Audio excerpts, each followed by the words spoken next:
জয় গুরু, জয় মুর্শিদ, গাউসুল আজম শামীম আলী সৃষ্টি বাবাজান। আমার আর একটু জিজ্ঞাসা আপনার এই কথার ভিতরে, ওই যে ফকির শব্দের ফকির উচ্চারণ করছেন, একজন ভিক্ষে করে সেও ফকির, আর একজন ঝাড়ফুঁক করে তার ফকিরও বলে, কবিরাজও বলে, আর একজন আধ্যাত্মিক জগতের সাধনা করে তারও ফকির বলে। আসলে আসল ফকির কোনটা, আর ফকিরি শব্দের অর্থ কি, এটা জানতে চাই। দেখো, ফকির আর মিসকিন এক জিনিস না। মিসকিন হলো ভিক্ষুক, যে ভিক্ষা করে খায়, আর ফকির কিন্তু খুবই ঊর্ধ্বের জিনিস। এবার আসি, তোমরা কি জানো আল্লাহ শব্দের অর্থ কি? দাঁড়াও, ফাঁকা। আল্লাহ শব্দের অর্থ যদি আলো বলো, এখন এই যে সূর্যের যে আলো, এটা কি ডেস্কে ধরে রাখতে পারবা? জি না। এটা ফাঁকা না? জি। আল্লাহ, আল্লাহ শব্দের অর্থ আমরা ফাঁকাই পাই। এখন ফকির শব্দের অর্থ কি? ফকির শব্দের অর্থ ফাঁকা। এখন আল্লাহ শব্দের যে ফাঁকা আর ফকির শব্দের ফাঁকা কিন্তু এক জিনিস না। আল্লাহ শব্দের অর্থ ফাঁকাটা হয়েছে কি জানো, আর ফকির শব্দের অর্থ ফাঁকা। দেখো, এই ফকিরই করতে যাইয়া তার সন্তানের মায়া, দুনিয়ার মায়া, সম্পদের মায়া, সমস্ত কিছুর মায়া সে ত্যাগ করে সে একটা ফাঁকা হয়ে গেছে। তার ভিতরে আর চাওয়া পাওয়া নাই, সব ফাঁকা। এখন ফকিরের হৃদয়টা সম্পূর্ণ দুনিয়াবি সব চাইচ্ছা ফালাই দিয়ে সে যখন ফাঁকা হয়ে গেছে, তখন আল্লাহ নামের আলোকিত যে ফাঁকাটা, এই ফকিরের ভিত্তে ফাঁকাটা বয়ে পড়ে। তখনই বলা হয়েছে ফকিরিল্লাহ মিন ইন্নি ফকিরিল্লাহ, ফকির আমার ব্যয়, ফকিরি আমি করি, আল্লাহ কিছু। এবার বুঝছো? তাহলে ফকির নামের ফাঁকা, আল্লাহ নামের ফাঁকা, তাহলে দুইটা ফাঁকা শুধু এক না। এবার বুঝতে পারছো তো? আরো কেউ কোনো কিছু জানতে চান? গুরু বন্ধুর মধ্যে কেউ জানতে চান? আর কেউ কোনো কিছু জানতে চান? জয় গুরু, জয় মুর্শিদ, গাউসুল আজম শামীম আলী সৃষ্টি বাবাজান। আপনার চরণে ভক্তি চুম্বন রেখে আমি একটা জানার জিজ্ঞাসা। আপনি আপনার একটা গ্রন্থ, শরীয়তের পেট থেকে হাকিকত ও মারফতকে উদ্ধার, এই গ্রন্থতে আপনি লিখেছেন গুরু দক্ষিণা। এখন ভক্তের কাছে গুরু কোন দক্ষিণাটা পায় বা এই বিষয়টা কি, এটি আমি জানতে চাই। আচ্ছা, গুরু দক্ষিণা, গুরু দক্ষিণার কথা তো মনে লেখা আছে, বইয়ে পড়ছিল না? জি বাজান। আচ্ছা, একটু ব্যতিক্রম বলার চেষ্টা করি। যে গুরু দক্ষিণা, যেমন গুরু যখন দেখবে তার কোনো ভক্ত যোগ্য হয়েছে, যোগ্য হওয়ার পরে কিন্তু তার কিছু দিবে, দেওয়ার পর তখন বলবে, এইবার বাবা তুমি আমাকে গুরু দক্ষিণা দিতে হবে। সেই গুরু দক্ষিণাটা কি? যে তুমি কি কি খাইতে পছন্দ করো, এই জিনিসগুলা, কি কি কাপড় পরিধান করতে পছন্দ করো, এই জিনিসগুলা। তারপরে তোমার এই বিষয়ে কতটুকু পছন্দ আছে, এই বিষয়। তখন গুরু বলে দিল যে ঘটনা হলো, গুরু যখন ভক্তকে যোগ্য দেখছে বা এরকম কিছু পাওয়ার দিছে,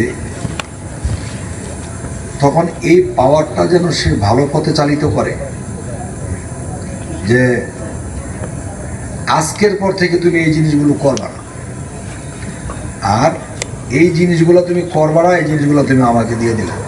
জি বাজান, ঠিক আছে? জি বাজান। তখন ভক্তকে যে কিছু বাড়াই দিল, তখন ভক্তের জীবনে সেই জিনিসগুলোর স্বাদ গ্রহণ কখনোই করে না। কিন্তু গুরু যে দক্ষিণা নিছে, আর গুরু এটা জানে, এইটা যদি ভক্ত মানে তাহলে সে মুক্তিপ্রাপ্ত হবে। গুরুর মুক্তি ঘটাইল, ভক্তরা বাস করাইল, বুঝছো? হ্যাঁ গাউসুল আজম। আর যদি কোনো গুরু বলে যে বাবা তোর বাড়ি গাড়ি বেচা সব আমার দিয়ে দেয়, এটা কি গুরু দক্ষিণা হয়? আর এরকম কথা যদি কোনো গুরু কয়, আরে ফিস মোড়া দিয়ে পাই না তুগা, কারণ ফকির মানুষ এত টাকা পয়সা কি করবো, বাড়ি গাড়ি বেচা দিয়ে দেবো, এটা গুরু দক্ষিণা। আর যদি ওরকম কিছু চায়, এটা তোমার ভবিষ্যতের জন্মান্তরের থেকে মুক্তি নেওয়ার জন্য তোমার থেকে চাইছে, আজকের থেকে এই খারাপগুলো তুমি আর করবে না, এটা তুমি আমাকে দিয়ে দিছো। এই তখন থেকে ভক্ত এটা মানতে শুরু করছে, মানতে মানতে গুরু এই ভক্তটা এমন এক জায়গায় পৌঁছাইছে, তখন গুরুর নামটা এই ভক্তই রাখছে। ইয়া গাউসুল আজম, জয় মুর্শিদ, জয় হোক আমার বাবা জানে। আমি জানতে চাই, এই দুনিয়ার আসারে বলে যে মায়ের পায়ের নিচে সন্তানের ভেষ এবং স্বামীর পায়ের নিচে স্ত্রী ভেষ, সেটা কি দুনিয়ায় নাকি মৃত্যুর পরে? এটা আমাকে একটু বোঝায় বললেন বাবা জান। একজন মানুষ মৃত্যুর পরে আর স্বামী স্ত্রী তাই কেমনে? এই শোনো, এই যে হিন্দুরা সিঁদুর দেয় না, লাল সিঁদুর, এই সিঁদুরটা দিয়ে কি বোঝাইছে জানো? যে আমি যদি বাচ্চা থাকি আমার রক্ত লাল, তুমি যদি বাচ্চা থাকো তোমার রক্ত লাল। তবে মানুষ মৃত্যুর পরে কিন্তু শরীরে রক্ত থাকে না। যতদিন বেঁচে থাকবো তোমার সাথে আমার সাথে রক্তের বন্ধন, এই যে লালটা দিয়ে দিছে, এই লালটা দিয়ে গেছে, যতদিন গায়ে রক্ত থাকবো ততদিন তুমি আমার, মৃত্যুর পরে তুমি আমার কেউ না। কারণ এটা দেহের সম্পর্ক। আর মুর্শিদের সাথে ভক্তের যে সম্পর্ক, এটা হলো পরকালের সম্পর্ক। সে দুনিয়াতেও সে, আখেরাতেও সে, সব জায়গায় সে থাকবে। আর যে স্বামী, সেও তো অনেক দামি। যা কইতেছি আমি ভালো করে বলো, যে স্বামীকেও সম্মান দিতে হবে। কেন? স্বামী যদি ইনকাম না করে তো স্ত্রী ফলাফল দিয়ে চলতে পারবো, আর স্বামী যখন ইনকাম করব তখন সংসার নিয়ে সবাই ভালো থাকবে। তাহলে স্বামীর ভাইয়ের নিচে ব্যস্ত কীভাবে? এর স্বামী ইনকাম করে। তাহলে একটা ফ্যামিলির মধ্যে একটা পুরুষ সবসময় খাটাখাটনি করে, হঠাৎ করে পুরুষটা মারা গেছে, স্বামীটা মারা গেছে, এখন এই বাচ্চা কাচ্চা নিয়ে মা কি করব? তখন দেখা যায় এই জায়গায় জায়গায় কাজ কাম করে আইন না, পরে এটা ওরা ভাগ করতে হয়, এরপরে খাইতে হয়। আর আগে কি করতে? স্বামী আইনা দিচ্ছে, সে ভাগ করছে, আর এখন কামাইও করতে হয়, ভাগও করতে হয়, স্বামীর কাম শুদ্ধ করতে হয়, তো অশান্তি করছে না। এই জন্য স্বামীর পায়ে নিচে ব্যস্ত। স্বামী থাকলে তার শান্তি, বাজারে চিন্তা করতে হয় না। ঠিক আছে? শান্তির আরেক নাম বেহেস্ত। এই যে স্বামীর পায়ে নিচে ব্যস্ত। স্বামী যদি গাঁজা খোর হয় তো কটা বাজার হাতে করে লই, হ্যাঁ? আচ্ছা, মায়ের পায়ের নিচে সন্তানের ব্যস্ত। আমি কিন্তু কথা একটু ফেস লাগাই করি, পরে বাবু করি, ঠিক না? এখন কয় না, মায়ের পায়ের নিচে সন্তানের ব্যস্ত। কেমনে? আচ্ছা, মায়ের পায়ের নিচে সন্তানের বেহেশত, এটা কিভাবে? এবং একটা কথা খেয়াল করতে হইব, মা, পৃথিবীতে এমন মা আছে না পাপিষ্ট? বিভিন্ন খারাপ করতে করতে সে পাপিষ্ট হয়ে গেছে। সে যে পাপিষ্ট হয়েছে মরলে যাইব কই? দুধকে যাইতো না? ধরে গো মরলে যেই মা দুধকে যাবে, তো আমার মা তো সর্ব অঙ্গে দুজকি, তো এই দুজকির নিচে সন্তানের ব্যবস্থা কেমন থাকে? হাদিস লেখছে, বুঝাই লেখছে, বুঝো নাই কি কইছি? মায়ের পায়ের নিচে সন্তানের ব্যস্ত। মানে মা জীবনে খারাপ করতে করতে পাপ করতে করতে সে নিজের সর্বঙ্গে দুজকি হয়ে গেছে। এ যদি মারা যায় তাহলে দুজকে যাবে, তাহলে দুজকের পায়ের নিচে কিভাবে সন্তানের ব্যস্ত থাকে? উত্তর দিতে পারবা?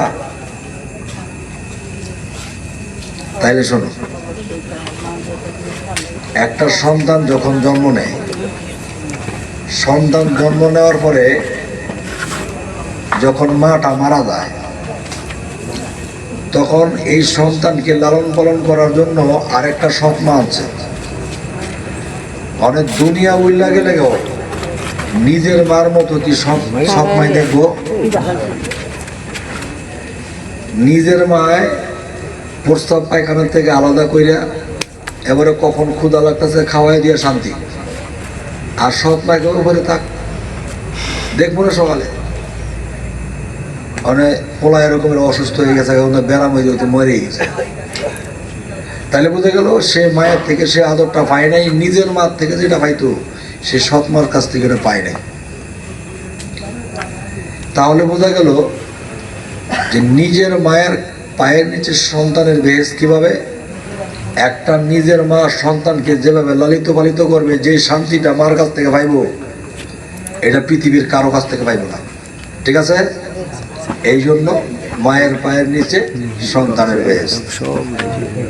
আবার যদি হেই ফেস দেই, সর্বঙ্গে যদি সে পাপিষ্ট হয়, এই পাপের নিচে আবার বেহেস হয় কেমনে? তো মোলা রাগ করে যায়। কিন্তু বেহেস তোরা কেমনে? এই যে